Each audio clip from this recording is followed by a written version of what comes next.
അപ്പോൾ നേരവും ഏതാണ്ട് സന്ധ്യാസമയമായി. രാവും പകലുമല്ലാത്ത സായംകാല സന്ധ്യ.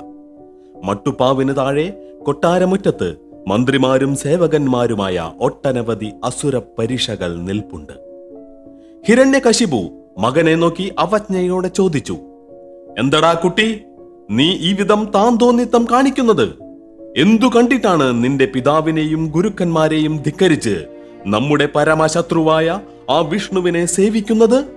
നീ വംശദ്രോഹിയാണ്. നിനക്കു മാപ്പു തരാൻ നിവൃത്തിയില്ല. എന്റെ പുത്രൻ എന്നുള്ള ഭാവവും നിന്നോട് എനിക്കില്ല. എന്റെ കയ്യിലിരിക്കുന്ന ഈ ഖഡ്ഗത്തിന് നിന്റെ കണ്ഠം ഞാൻ ഇരയാക്കും. നിന്റെ ബന്ധുവായ ആ കശ്മലൻ വിഷ്ണുവിന് കഴിവുണ്ടെങ്കിൽ വന്ന് തടുക്കട്ടെ." പ്രഹ്ലാദൻ പറഞ്ഞു, "ആദ്യന്തവിഹീനനും ആർത്ത പരിത്രാണനുമായ ആ ജഗന്മയൻ കശ്മലനല്ലച്ച, സ്നേഹമയനാണ്. 14 ലോകങ്ങളിലുമുള്ള സർവചരാചരങ്ങൾക്കും ബന്ധുവാണ്. അദ്ദേഹം സർവവ്യാപിയാണ്, എവിടെയും നിറഞ്ഞിരിക്കുന്നു. നാരായണ." ഹിരണ്യകശിപു രുധിരനേത്രനായി ദന്തങ്ങൾ കടിച്ച് ദംഷ്ട്രങ്ങൾ പുറത്തു കാട്ടിക്കൊണ്ട് പറഞ്ഞു, "നിർത്തടാ നികൃഷ്ട കീടമേ, നിന്റെ ഉപദേശം. അവൻ സർവവ്യാപിയാണ് പോലും. അവൻ ഈ നിൽക്കുന്ന തൂണിലുണ്ടോടാ വിഡ്ഢി? തൂണിലുണ്ടോ? പറ." പ്രഹ്ലാദൻ പറഞ്ഞു, "ഉണ്ടച്ച, അദ്ദേഹം തൂണിലും തുരുമ്പിലുമുണ്ട്, എവിടെയുമുണ്ട്, എപ്പോഴുമുണ്ട്. എന്നാൽ അതുതന്നെ ഇപ്പോഴൊന്ന് കാണണം." എന്ന് ഗർജിച്ചുകൊണ്ട് ഹിരണ്യകശിപു മുമ്പോട്ടു ചാടി കയ്യിലിരുന്ന ഖഡ്ഗത്താൽ ആ സ്തംഭത്തിന്മേൽ ഒന്നാഞ്ഞു വെട്ടി. ഇടിവെട്ടും വണ്ണം 8 ദിഗന്ധങ്ങളും പൊട്ടുമാറ് അലറി അട്ടഹസിച്ച് അണ്ടകടാഹങ്ങളാകെ വിറപ്പിച്ചുകൊണ്ട് മധ്യാഹ്ന ഭാസ്കര പ്രഭയെ വെല്ലുന്ന പ്രകാശോജ്വല രൂക്ഷ നയനങ്ങൾ തുറിച്ചുകൊണ്ടും രക്തവർണാങ്കിത രസനാഗ്രം പുറത്തേക്ക് നീട്ടിക്കൊണ്ടും കൂർത്ത മൂർത്തു വളഞ്ഞ ദംഷ്ട്രദന്തങ്ങൾ വക്രാന്ത പര്യന്തം കാട്ടിക്കൊണ്ടും ഹനുപ്രദേശങ്ങളെ ത്രസിപ്പിച്ചുകൊണ്ടും ആപാദമസ്തകം നീണ്ട് നിബിഡമായി വിജൃംഭിച്ചെഴുന്ന വെള്ള സടകളെ ഇളക്കിക്കൊണ്ടും കൂർത്ത മൂർത്തു നീണ്ടു വളഞ്ഞ നഖങ്ങൾ വിളങ്ങുന്ന കരചരണങ്ങൾ മടക്കി ശത്രുവിന്റെ നേർക്ക് ചാടാനുള്ള ഉഗ്രഭാവം നടിച്ചുകൊണ്ടും തീക്കണ്ണുകൾ ഉരുട്ടി തുടരെ തുടരെ ചുറ്റും രൂക്ഷമായി നോക്കിക്കൊണ്ടും പ്രളയകാല മേഘഗർജിത സന്നിഭം ഘോരഘോരം അലറിക്കൊണ്ടും കുറുകിത്തടിച്ച കഴുത്ത് ഭയാനകമായ വിധം അങ്ങുമിങ്ങും തിരിച്ചുകൊണ്ടും അതിഭയങ്കരാകൃതിയോടുകൂടിയ ഒരു നരസിംഹരൂപം, ശിരസ് മൃഗത്തിന്റെയും ശരീരം കാട്ടുമനുഷ്യന്റെയും എന്ന പോലെ തൂണിന്റെ മധ്യഭാഗം തട്ടിപ്പിളർന്ന് പുറത്തേക്ക് ചാടി വീണു. അത്യത്ഭുത ഭീതിജനകമായ ആ ഘോര സത്വത്തെ കണ്ട് പ്രഹ്ലാദൻ പേടിച്ച് വിറച്ച് നിന്നുപോയി. അസുരന്മാർ തങ്ങളുടെ മായ കൊണ്ട് തന്നെ സംഹരിക്കാൻ നിർമ്മിച്ച വല്ല ദുർഭൂതവുമായിരിക്കുമോ അതെന്ന് ആ ബാലൻ സംശയിച്ചു. ഭയം വർദ്ധിച്ചപ്പോൾ തന്റെ ഉള്ളത്തിൽ പ്രതിഷ്ഠിച്ചിട്ടുള്ള ശ്രീനാരായണനെ തന്നെ ധ്യാനിച്ചുകൊണ്ട് അഞ്ജലീബന്ധനായി അവൻ നിന്നു. അസുരപ്രവീണനായ ഹിരണ്യകശിപുവിനെ വധിക്കുവാനായി കാരുണ്യവാരാന്വിതിയായ ശ്രീഹരി കമലാവല്ലഭൻ നരനും മൃഗവും അല്ലാത്ത നരസിംഹരൂപത്തിൽ പകലും രാത്രിയുമല്ലാത്ത സന്ധ്യാസമയത്ത് തിരുവവതാരം ചെയ്തിരിക്കുകയാണ്. നാൻമുഖൻ പോലും ആ ഭീകര രൂപം കണ്ട് ഭയചകിതനായി. ഹിരണ്യകശിപു ആ ജന്തുവിനെ വെട്ടിമുറിക്കുവാനായി വാളും വീശിക്കൊണ്ട് മുമ്പോട്ടടുത്തു. അവർ തമ്മിൽ അത്യുഗ്രമായ ഒരു ദ്വന്ദ്വയുദ്ധം നടന്നു. യുദ്ധമധ്യേ ദൈത്യേന്ദ്രന്റെ വാളും പരിചയും ദൂരെ തെറിപ്പിച്ചിട്ട് ദൈത്യാരി അവനെ കവാടദ്വാരത്തിൽ വെച്ച് ചാടി പിടിച്ചു വലിച്ച് വാതിൽ പടിയിന്മേൽ ഇരുന്ന് തന്റെ തിരുമടിയിൽ മലർത്തി കിടത്തി കൂർത്ത മൂർത്ത നഖങ്ങൾ കൊണ്ട് അവന്റെ മാറിടം കുത്തിക്കീറി പിളർന്ന് കുടുകുടാ പുറത്തേക്ക് ഒഴുകി വന്ന രുതിരപൂരം തൃക്കരങ്ങളാൽ വാരിക്കോരി തിരുമയ്യാസകലം പൂശി നീണ്ട കുടൽ മാലകൾ വലിച്ചു പറിച്ച് തിരുവക്ഷസിൽ അണിഞ്ഞുകൊണ്ട് ലോകം മുഴുവനും നടുങ്ങുമാറ് വീണ്ടും ഒന്ന് ഗർജിച്ചു.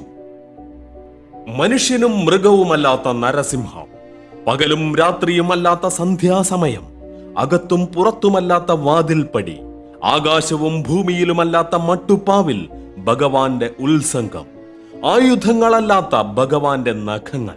ഈ വിധം അവന്റെ വരമനുസരിച്ചു തന്നെ ശ്രീമാധവൻ അവനെ നിധനം ചെയ്തു. അനന്തരം ദൈത്യേന്ദ്രന്റെ അനുചരന്മാരായി അവിടെ കാണപ്പെട്ട സർവദാനവന്മാരെയും നരസിംഹമൂർത്തി നിമിഷം നേരം കൊണ്ട് സംഹരിച്ചു. പ്രപഞ്ചമാകെ പ്രകമ്പിതമായി. ഭഗവാന്റെ കോപം അടങ്ങുന്നില്ല. തൃക്കണ്ണുകളിൽ നിന്നും തീക്കട്ടകൾ ഉതിരുകയാണ്. ചക്രധാരിയുടെ ഉഗ്രകോപാഗ്നിയിൽ ഭൂവനം പോലും എരിഞ്ഞു പോകുമോ എന്ന് പത്മസംഭവൻ പരിഭ്രമിച്ചു. സപ്തസാഗരങ്ങളും ഇളകി മറിയാൻ തുടങ്ങി. പർവ്വതങ്ങളും പ്രകമ്പിതങ്ങളായി കുലുങ്ങിത്തുടങ്ങി. ഈ ആപൽഘട്ടത്തിൽ എന്താണ് വേണ്ടതെന്ന് ബ്രഹ്മദേവനും അമരന്മാരും ബ്രഹ്മർഷികളും എല്ലാവരും കൂടി ചേർന്നാലോചിച്ചു. രക്താഭിഷിക്തനായി കുടൽമാലകൾ അണിഞ്ഞ് ദംഷ്ട്രങ്ങൾ പുറത്തുകാട്ടി തീക്കട്ടകൾ വമിക്കുന്ന കണ്ണുകൾ ഉരുട്ടി സടകൾ കുടഞ്ഞ് സിംഹനാദ ഗർജനം മുഴക്കുന്ന വിശ്വംഭരന്റെ മുമ്പിൽ ആർക്കും ചെല്ലാൻ ധൈര്യമില്ലാതായി.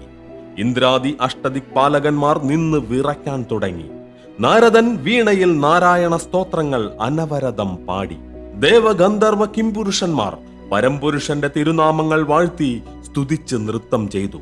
എന്നിട്ടും നരസിംഹമൂർത്തി ശാന്തനാകുന്നില്ല. അദ്ദേഹത്തിന്റെ മുഖത്തുള്ള ക്രൗര്യം ഒന്നിനൊന്ന് വർദ്ധിക്കുന്നതേയുള്ളൂ. ഭക്തനായ പ്രഹ്ലാദനെ കൊണ്ടല്ലാതെ മറ്റാരെക്കൊണ്ടും ആ ഉഗ്ര നരസിംഹമൂർത്തിയെ ശാന്തനാക്കാൻ സാധ്യമല്ലെന്ന് മനസ്സിലാക്കി നാൻമുഖൻ ആ ബാലന്റെ അന്തികത്തിൽ ചെന്ന് വാത്സല്യപൂർവം പറഞ്ഞു: വത്സ, പ്രഹ്ലാദകുമാര, കോപിഷ്ഠനായിരിക്കുന്ന നരസിംഹമൂർത്തിയെ നീ പോയി ഒന്ന് സമാധാനപ്പെടുത്തൂ. ഇല്ലെങ്കിൽ അദ്ദേഹത്തിന്റെ കോപാഗ്നിയിൽ ഈ ലോകം നശിക്കും. കുഞ്ഞേ, നീ അദ്ദേഹത്തിന്റെ അടുക്കിലേക്ക് ചെല്ലൂ. ഭക്തനായ നിന്നെ കാണുമ്പോൾ അദ്ദേഹത്തിന്റെ കോപം താനേ അടങ്ങും. ബ്രഹ്മാവായ ഞാനാണ് നിന്നോട് ഇത് പറയുന്നത്.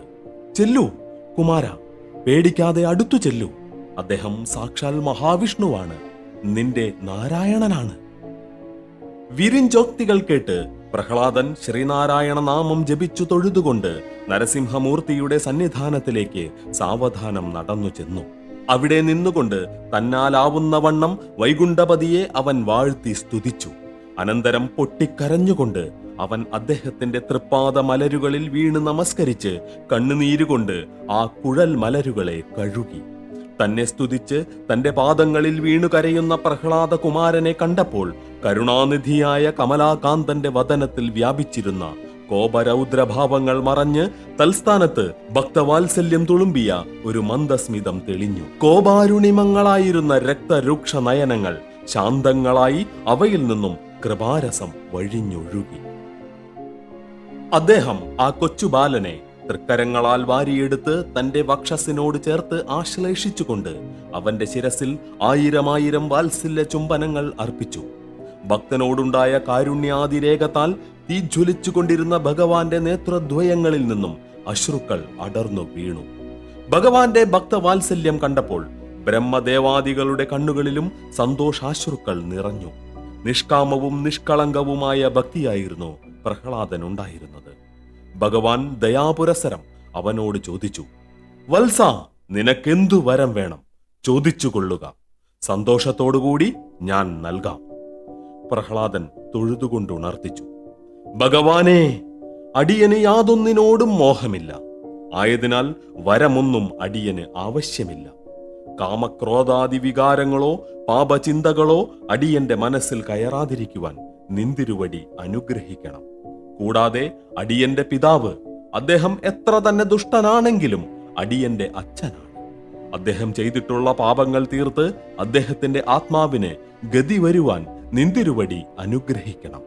അസുര സാമ്രാട്ടായിരുന്ന അദ്ദേഹം ദേവപ്രിയനായ നിന്തിരുവടിയോട് വൈരം കാണിച്ചത് വംശസ്നേഹം കൊണ്ടാണ്. മകനായ അടിയനോട് കാണിച്ച വൈരാഗ്യത്തിനും കാരണം അതുതന്നെയാണ്. കൂടാതെ നിന്തിരുവടിയുടെ സാക്ഷാൽ രൂപത്തിൽ അടിയന് ദർശനം തരണം. വിഷ്ണു ഭഗവാൻ പ്രഹ്ലാദനെ വീണ്ടും ആശ്ലേഷിച്ചു: കുമാരാ, നിന്റെ നിഷ്കാമമായ ഭക്തി നിന്നെ ലോകോത്തമ ഭക്തനും പുണ്യവാനുമാക്കി തീർത്തു കഴിഞ്ഞിരിക്കുന്നു. നീ മൂലം നിന്റെ പിതാവും സർവപിതൃക്കളും പാപമോചിതരും വിശുദ്ധന്മാരുമായി തീരുന്നതാണ്. നിന്റെ അച്ഛൻ ഒടുവിൽ എന്നിൽ തന്നെ വന്ന് വിലയം പ്രാപിക്കുകയും ചെയ്യും. അദ്ദേഹത്തിന്റെ പൂർവചരിത്രം നാരദൻ നിന്നെ ധരിപ്പിക്കും. എന്റെ സാക്ഷാൽ രൂപത്തിൽ നിനക്കെപ്പോൾ വേണമെങ്കിലും എന്നെ ദർശിക്കാനുള്ള അനുഗ്രഹവും ഞാൻ നൽകുന്നു. ഈ മന്നന്തരം മുഴുവനും നീ അസുര ചക്രവർത്തിയായി വാണ് എന്റെ ഭക്തന്മാരിൽ സർവോന്നതനായി ഭവിച്ച് പുരുഷാർത്ഥം സാധിച്ച് അവസാനം മുക്തിപദം നേടി എന്നിൽ വന്നു ചേർന്നു കൊള്ളുക. ഇപ്രകാരം അനുഗ്രഹങ്ങൾ നൽകി അനന്തശായി അമ്പരാന്തത്തിൽ മറഞ്ഞു. പിതാവിന്റെ സംസ്കാരാദി ചരമക്രിയകൾ വിധിപ്രകാരം നടത്തിയതിനു ശേഷം പ്രഹ്ലാദൻ ആ ചെറുപ്രായത്തിൽ തന്നെ അസുര വംശ ചക്രവർത്തിയായി അഭിഷേകം ചെയ്യപ്പെട്ടു. ഒരു മന്വന്തര കാലം മുഴുവനും രാജ്യഭരണം നടത്തി ഒടുവിൽ സായുജ്യ പദം നേടി ശ്രീനാരായണ പാദപത്മത്തിൽ ലയിച്ചു.